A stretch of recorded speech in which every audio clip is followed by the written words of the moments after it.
A child lay at the bus stop, barefoot, unmoving.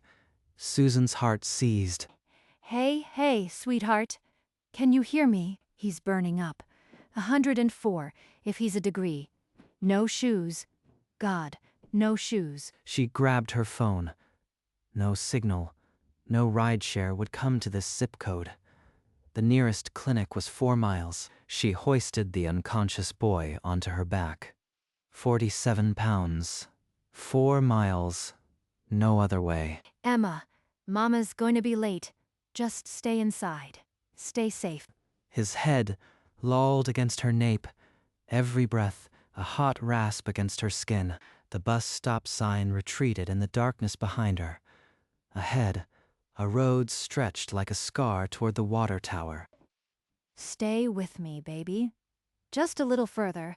You are gonna be okay. The road would not shorten. Susan carried a stranger's child into the dark. Nobody knew either of them was out there. The first mile crushed her shoulders. Each step a negotiation with gravity. He's so still. If he stops breathing, I won't know until it's too late. She pressed her cheek to his, feeling the shallow flutter of his chest. Still alive. Emma's probably at the window. I always tell her to stay inside, but she'll wait. Gravel crunched under her worn sneakers, the sound measuring out the distance. You got people looking for you, baby. Somebody's sick with worry right now.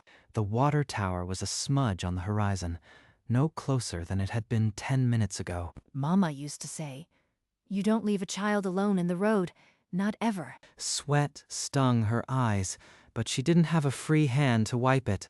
The boy whimpered once, a sound thinner than the wind, then went still again. At mile 2, her hip joints screamed and gave way. The road rushed up. She twisted as she fell, taking the impact on her shoulder to shield the boy. You can't stay down. There's nobody else. She pressed both hands into the gravel and forced one knee under herself. We ain't done yet. Get up, Susan. Get up. The water tower caught the last light, a rusty promise she fixed her eyes on. Mema's words came back. You don't leave a child in the road, not ever. She straightened her spine against the weight and started moving again. One step, then another. The boy's breathing stayed shallow, but his heart still beat against her back. Susan walked into the deepening night, the fight not yet won, but not yet lost. Mile 3. Her throat was sand. She'd drained the last drops an hour back. Still there, baby. Just a little wiggle so I know you are with me. Lord, I can't do this anymore. He's gonna die right here on my back. Please, just keep his heart beating. Keep my legs moving. That's all I ask. The road stretched on, no lights, no sound, just the dry whisper of her own breath. Mama said, doing right ain't about when it's easy.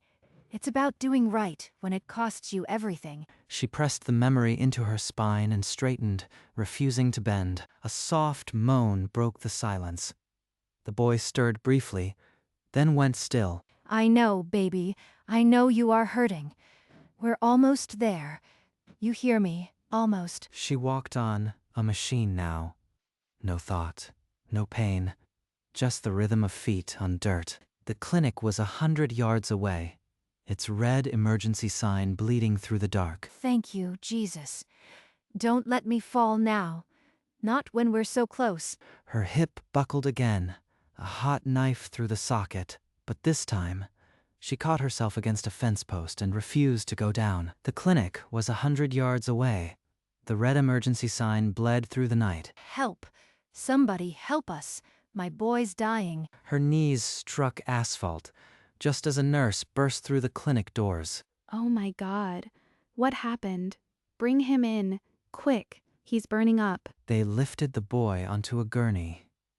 His skin the color of old ash, his lips cracked. Is he breathing? Please let him be breathing. Don't take him now. But the questions, who he was, why he had no shoes, had not yet been spoken.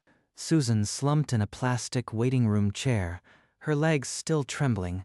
Nurse Dana was at the computer, running the boy's description through the statewide missing child database. Oh no, Dr. Patel, you need to see this. The alert. It's him.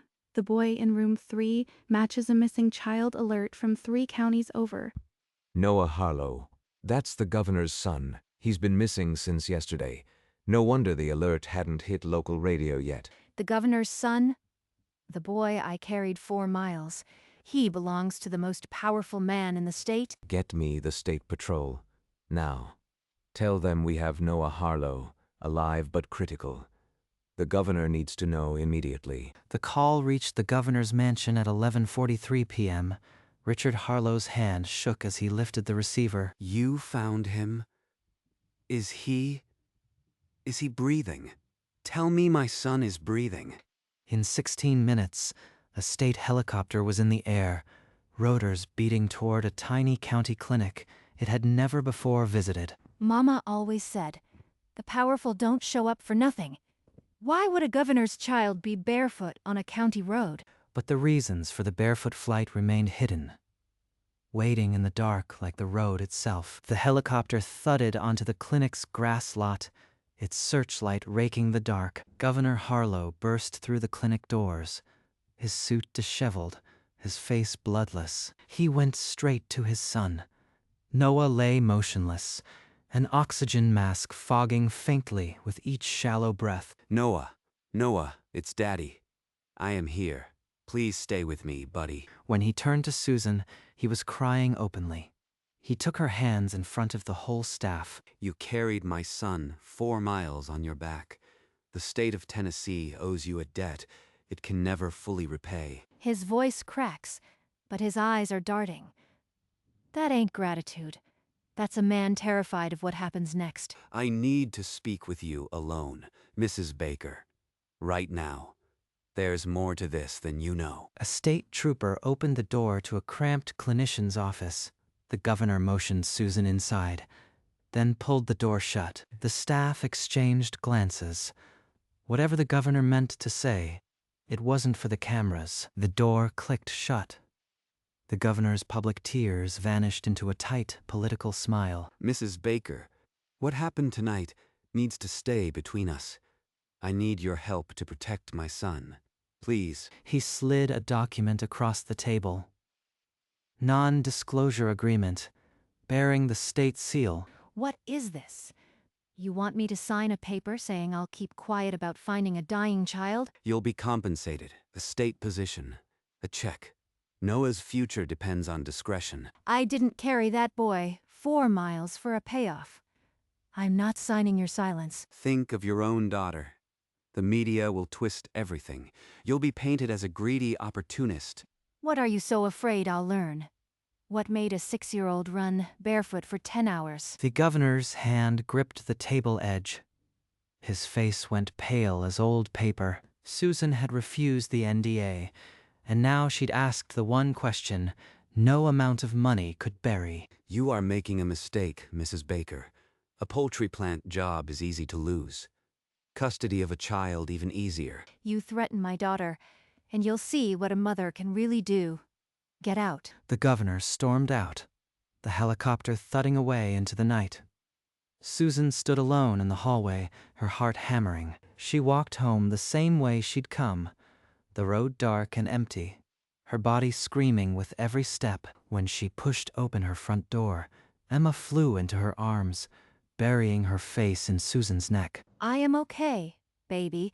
Mama just had to help someone. I am home now. Mama, your hands are all cut up. What happened? But later, when Emma slept, the questions wouldn't leave her alone.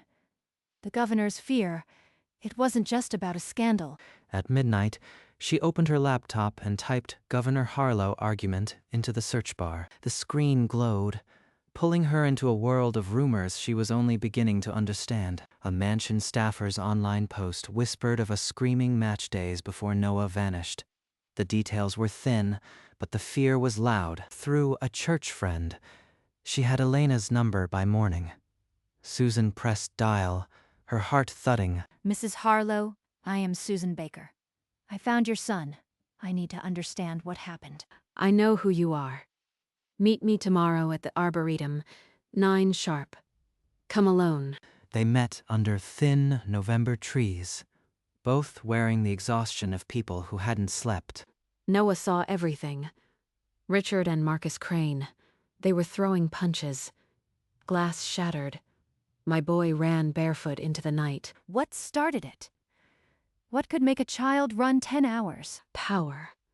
A policy veto that turned into a physical shoving match. Crane shoved Richard first. Elena's voice broke as she described the shattering lamp, the wail of a 6-year-old, then silence. Susan listened, the governor's threats reshaping into a pattern of violent silence she now couldn't unsee. The next morning, Susan called Jennifer Cole, a civil rights attorney who'd once sued a sheriff and won. They sat in a corner booth, under fluorescent light, the smell of old coffee hanging between them. An NDA after a child is found? That's obstruction. Your testimony could trigger a legislative inquiry, but he'll burn your life down. Your job, your daughter, your name. Are you prepared for a war? Mama taught me that doing right isn't about when it's easy. It's about when it costs you everything. I already paid with 4 miles. Now I want the truth on record. Then write it down. Every detail, from the bus stop to the governor's threat. I'll draft the statement. Susan picked up the pen. Her hand trembled, then steadied. For the next hour, words poured out. The fever, the fall, the documents slid across the table. When she finished, the coffee was cold, but the fight was finally real. 2 days later, Marcus Crane pulled up in a black sedan, his tie tight as a noose. 50,000 and a board seat, Mrs. Baker. Just forget the boy. I carried him 4 miles. I can't forget. Then you lose your job, and the press will question your fitness as a mother. You threaten my daughter again, and I'll make that threat public. Crane slid back into the sedan without a word, but his threat hovered like smoke. That evening, Susan sat Emma down at the kitchen table. The girl clutched her rabbit. A powerful man wants me to keep a secret, but a little boy got hurt, and staying quiet would make it worse. I have to tell the truth. Is the bad man gonna hurt you, Mama? Susan pulled her close. Outside, the road waited silent and dark. Jennifer filed the motion on a Friday. By Saturday morning, Susan's name was everywhere. The front page read, "Governor's son found. Woman claims cover-up." At a hasty press conference, Governor Harlow's face was tight with controlled rage. This is a fabrication by a disgruntled employee seeking fame. My son's trauma is being exploited. But Elena Harlow's affidavit corroborated every detail. The Ethics Committee voted to open an inquiry. A state trooper delivered the subpoena to Susan's door. She opened it with steady hands. This is it. No more walking alone. The whole state's gonna hear what happened to that boy. They'll try to break you on the stand. Stick to the road. Stick to the boy's face. That's your truth. Susan nodded. She had walked 4 miles in the dark. She could walk into a courtroom. The inquiry was set for 3 weeks later. The state held its breath. The morning of the inquiry, Susan walked into the Capitol building. Camera flashes turned the marble into a battlefield. This is for the boy who had no shoes. For Emma. For the 4 miles. She placed her hand on the Bible. Her voice did not shake. I found him at the bus stop, barefoot, burning with fever. No vehicle would come, so I carried him. Later that night, the governor slid a paper toward me, an NDA. He offered money and a job if I would stay silent. I said no. He threatened my job and my daughter. I asked him what made a 6-year-old run barefoot for 10 hours. He did not answer. A murmur rippled through the gallery. The governor's jaw locked. Marcus Crane's knuckles whitened on his chair. Elena Harlow pressed a handkerchief to her lips. Jennifer Cole gave Susan an almost imperceptible nod. The truth is out. Whatever happens now, I kept my promise to that child. The chair of the committee called for a recess. The real battle was only beginning. The recess ended like a held breath released. The governor's attorney rose, adjusting his cuffs. He paced close to Susan, voice dipped in condescension. suggesting she'd been angling for a payout all along. I declined $50,000 because I wanted to know what scared a child into running barefoot. That is not a transaction. The attorney retreated. Susan's answers fell like stones in still water. The gallery leaned forward. Then Elena Harlow walked to the stand, fingers trembling but spine straight. Crane shoved Richard first. The lamp shattered. My son screamed and then he was gone, into the dark without shoes. Marcus Crane shot to his feet. This is a witch hunt. The chair gavelled him down as guards moved closer. The governor's face drained of color. The whole chamber could see the truth now. A child abandoned to violence, and a cover-up. The chair banged the gavel again. This committee will stand in recess until tomorrow morning. The state of Tennessee would wake to a different political reality. The road Susan walked had led straight to this chamber, and the boy's bare footprints were now impossible to ignore. That night, an anonymous source sent a recording to the committee. The next morning, the chamber filled with a heavy silence as it played. The audio crackled. Governor Harlow's voice, raised and raw, then the unmistakable shatter of glass and a child's wail. The recording played. "You've gone too far, Marcus. Get your hands off me." Then glass shattered, and Noah screamed. The governor buried his face in his hands. Marcus Crane's arrogance crumbled to ash. The committee chair declared that based on the recording and testimony, Marcus Crane would face 2 counts of assault. State troopers moved toward Crane. He stood slowly, his political career over before it began. You can't do this. I was protecting the governor. The cameras flashed like 1,000 accusations as Crane was led away. His wrists bound in steel. 1 carry, 4 miles, and now the whole rotten house is falling. The governor sat alone, his power dissolving in the merciless fluorescent light, but his own reckoning had not yet come. Marcus Crane's trial lasted 4 days. The jury returned before lunch, faces unreadable, guilty on 2 counts of assault.